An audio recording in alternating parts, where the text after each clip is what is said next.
In the last month of her pregnancy, Emily felt enormous. Her body was swollen everywhere and she waddled around the home. Even walking down the stairs was a lot for her, so she spent much of her time napping. Her hormones were completely out of whack, which caused her to have terrible headaches. She was trying to make the most out of this pregnancy. If she was honest, she was counting down the days until she would give birth. Emily was very unhappy that her child would be born during winter. She did not like the cold and preferred to spend her time outside. The upside was that her baby would be a few months old when summer came and they would be able to enjoy the weather. As Emily's due date drew closer by the day, Clyde turned to the Holy Book for guidance and comfort. He hoped he could be the father to his child that he never had but always longed for growing up. Reading scripture settled his building nerves. Despite the couple being nervous to become parents, they were closer than ever. The pregnancy had brought them together in such an incredible way, and they were more in love than ever. Clyde was mesmerized by Emily's resilience during the last 9 months. Clyde couldn't imagine going through this big life change with anyone else.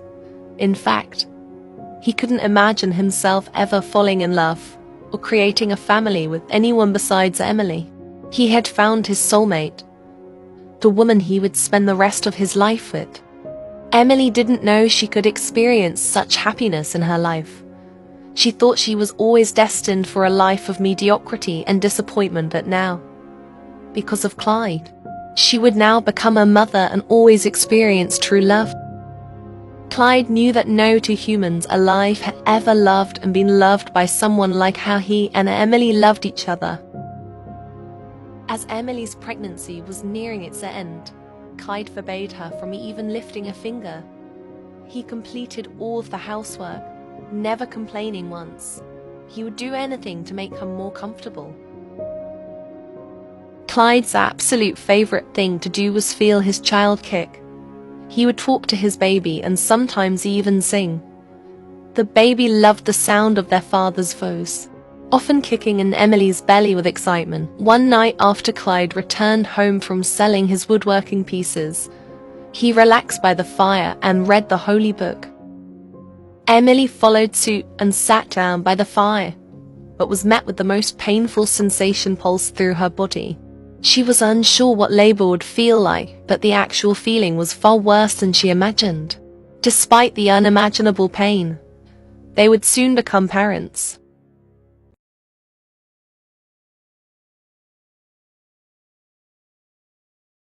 At first, Clyde was oblivious to Emily's building contractions due to his engagement with the Holy Book. Emily called Clyde into the kitchen to inform him that it was time to have this baby. Clyde was excited but flew into a panic because he would be assisting Emily in the birth and felt woefully underprepared. In hopes of relieving some of the labor pains she was experiencing, Emily drew herself a hot bath. She hoped this would also calm her growing nerves.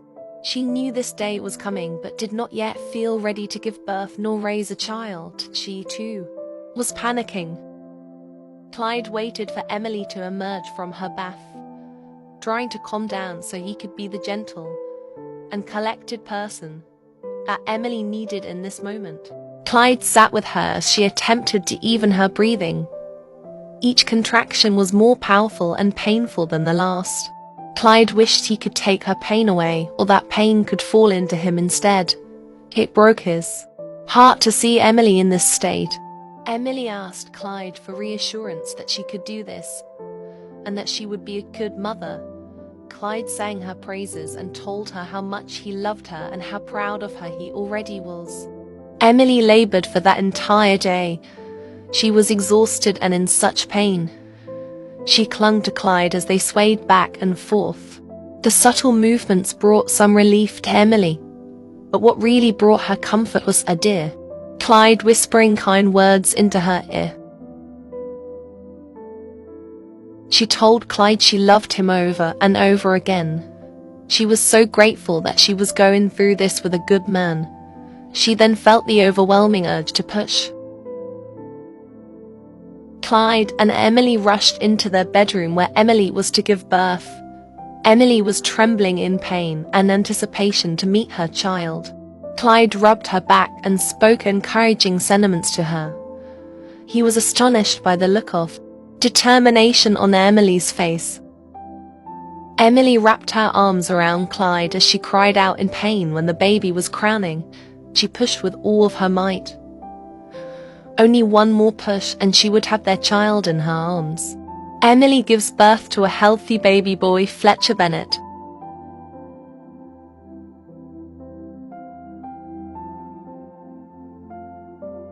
Emily is overcome with another overwhelming urge to push.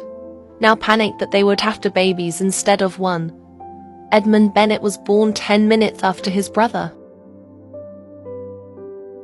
Although Emily was terrified that she just gave birth to two children, even though they had only prepared for one, she felt beyond blessed to have them.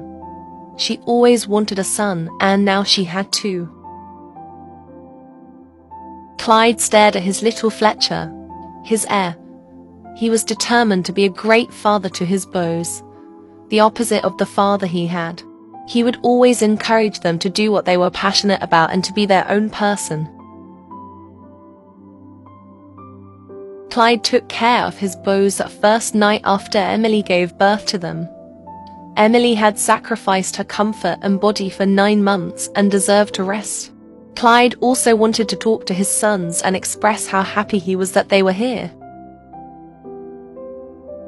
Emily got a restful night's sleep for the first time in months. Even in her dreams, she was thinking about Fletcher and Edmund and the boys they would grow up to be. Clyde picked up Edmund. For most fathers, they would treat the second-born son differently because they were not the heir. Clyde reassured his second son that he would treat he and his brother as equals, with love and respect.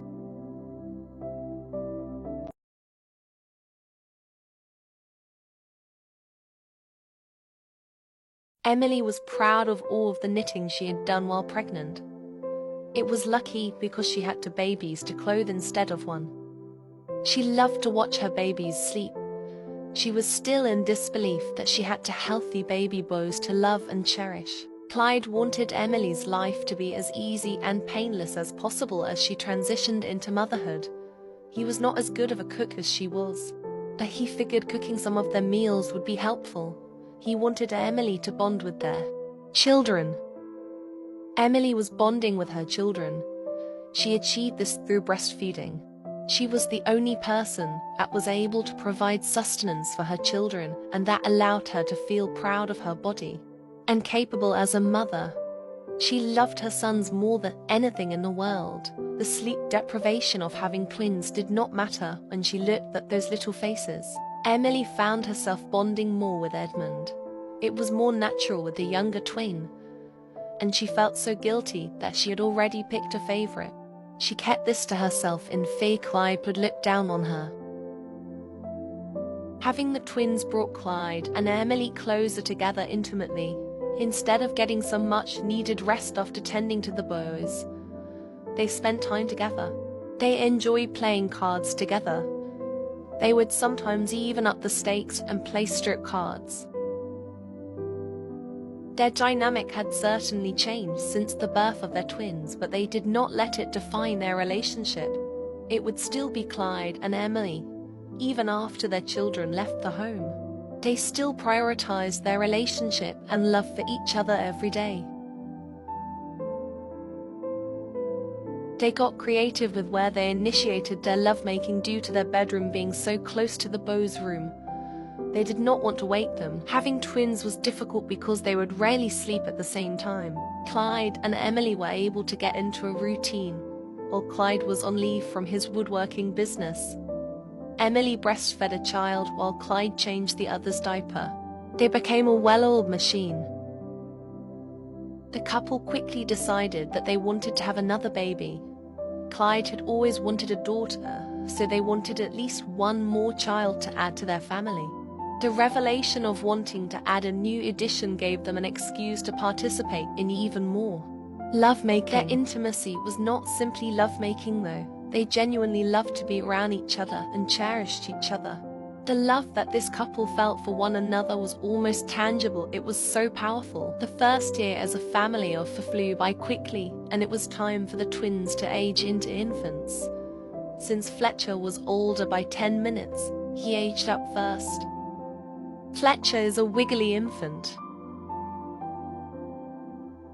Little baby Edmund aged up after his twin brother.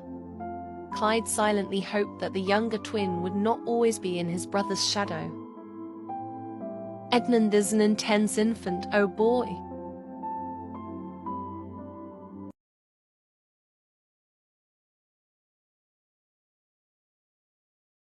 Emily spent much of her time trying to build up the bond with Fletcher. Maybe he could sense she had a better bond with his twin, or maybe she was just a bad mother. But it wasn't the same as it was with Edmund. Edmund cried often and was only ever able to be consoled by his mother, and this added to their close bond. Since Edmund was such an emotional baby, he took up most of Emily's time. The time she reserved for Fletcher was to practice tummy time and sitting up. He was much more relaxed and patient to do so than Edmund was. Clyde thought that Emily spent way too much time with Edmund, so he insisted on putting him to bed after he returned home from the market, so Emily could spend time with Fletcher. Clyde took note that Edmund only wanted his mother. On these nights, Emily would put Fletcher to bed. She truly did love him. As his mother, it was impossible not to. Trying to strengthen that mother-son connection was simply not natural with Fletcher. The very apparent favoritism that Emily was displaying was beginning to cause conflict in she and Clyde's relationship. However, the intimacy between them was still frequent because they wanted another child. Emily could not help the fact that she was more connected to Edmund. The child would be second best, always due to being the second-born son. There was nothing wrong with Emily giving him more attention. Despite his best efforts to remain equal with the twins, he gravitated towards Fletcher because he felt he wasn't getting enough attention. He also realized that Fletcher actually wanted to be held by him, unlike Edmund. After Clyde accepted that Fletcher was his favorite twin, Emily no longer felt guilty about her closer bond with Edmund. He needed her so much more than Fletcher did.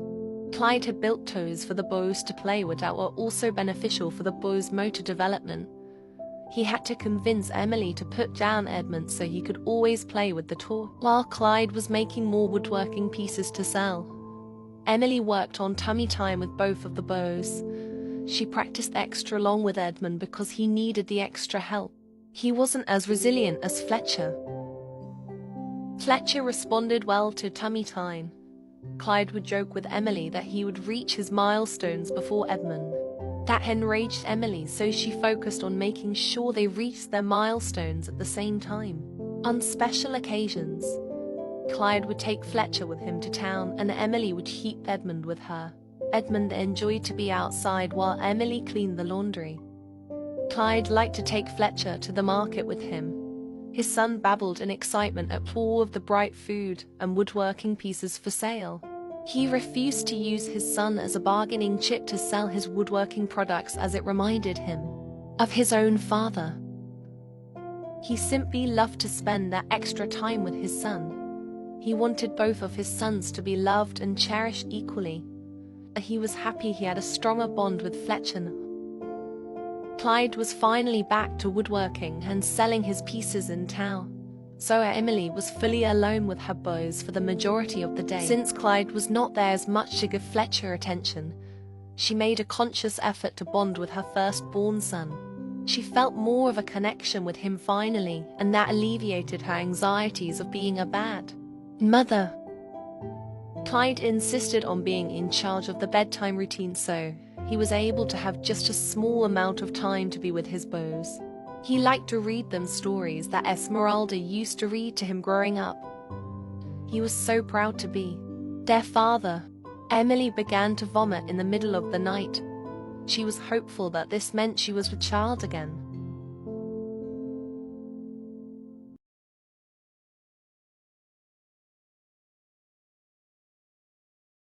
Clyde and Emily worked with the twins on tummy time and sitting up.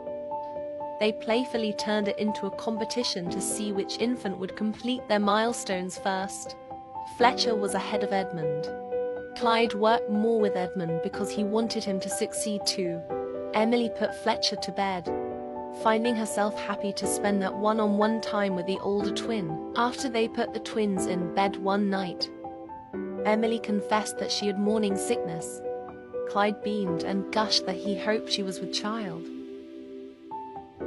Emily felt more confident that she was pregnant this time around, but still wanted the confirmation of missing her monthly.